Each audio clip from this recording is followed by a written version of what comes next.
Albert Einstein once said, everybody's a genius, but if you judge a fish by its ability to climb a tree, it will live its whole life believing that it is stupid. Ladies and gentlemen of the jury, today on trial we have modern day schooling. Glad you could come. Not only does he make fish climb trees, but also makes them climb down and do a 10-mile run. Tell me, school, are you proud of the things you've done? Turning millions of people into robots, do you find that fun? Do you realize how many kids relate to that fish swimming upstream in class, never finding their gifts, thinking they are stupid, believing they are useless? Well, the time has come, no more excuses. I call school to the stand and accuse him of killing creativity, individuality, and being intellectually abusive. He's an ancient institution that has outlived his usage. So, Your Honor, this concludes my opening statement, and if I may present the evidence of my case, I will prove it. Proceed. Exhibit A. Here's a modern day phone. Recognize it? Here's a phone from 150 years ago. Big difference, right? Stay with me. Here's a car from today, and here's a car from 150 years ago. Big difference, right? Well, get this. Here's a classroom of today, and here's a class we used 150 years ago. Now ain't that a shame? In literally more than a century, nothing has changed. Yet you claim to prepare students for the future? But with evidence like that, I must ask, do you prepare students for the future or the past? I did a background check on you and let the record show that you were made to train people to work in factories, which explains why you put students in straight rows, nice and neat, tell them sit still, raise your hand if you want to speak, give them a short break to eat, and for 8 hours a day tell them what to think. Oh, and make them compete to get an A letter which determines product quality, hence grade A of meat. I get it. Back then, times were different. We all have a past. I myself am no Gandhi. But today, we don't need to make robot zombies. The world has progressed. And now we need people who think creatively, innovatively, critically, independently, with the ability to connect. See, every scientist will tell you that no two brains are the same. And every parent with 2 or more children will confirm that claim.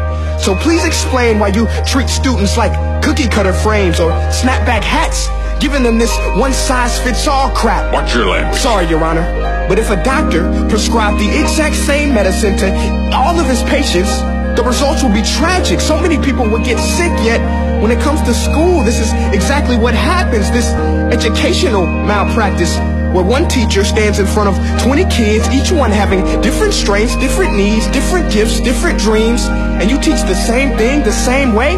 That's horrific. Ladies and gentlemen, the defendant should not be acquitted. This may be one of the worst criminal offenses ever to be committed. And let's mention the way you treat your employees. Objection. Overruled. I want to hear this. It's a shame. I mean, teachers have the most important job on the planet, yet they're underpaid? No wonder so many students are short-changed. Let's be honest. Teachers should earn just as much as doctors, because a doctor can do heart surgery and save the life of a kid. But a great teacher can reach the heart of that kid and allow him to truly live. See, teachers are heroes that often get blamed, but they're not the problem. They work in a system without many options or rights.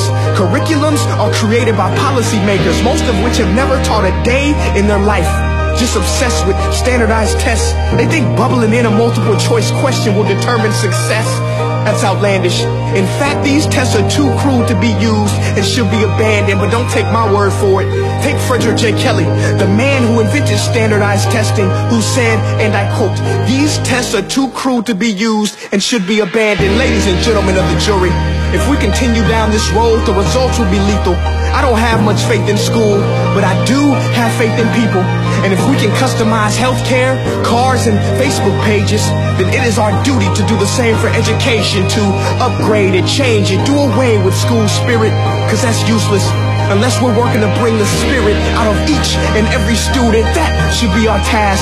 No more Common Core. Instead, let's reach the core of every heart in every class. Sure, math is important, but no more than art or dance. Let's give every gift an equal chance. I know this sounds like a dream, but countries like Finland are doing impressive things. They have shorter school days.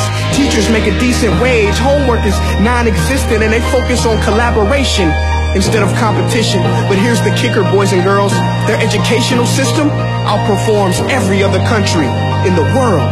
Other places like Singapore are succeeding rapidly. Schools like Montessori, programs like Khan Academy. There is no single solution, but let's get moving. Because while students may be 20% of our population, they are 100% of our future. So let's attend to their dreams, and there's no telling what we can achieve. This is a world in which I believe, a world where fish are no longer forced to climb trees. I'll rest my case.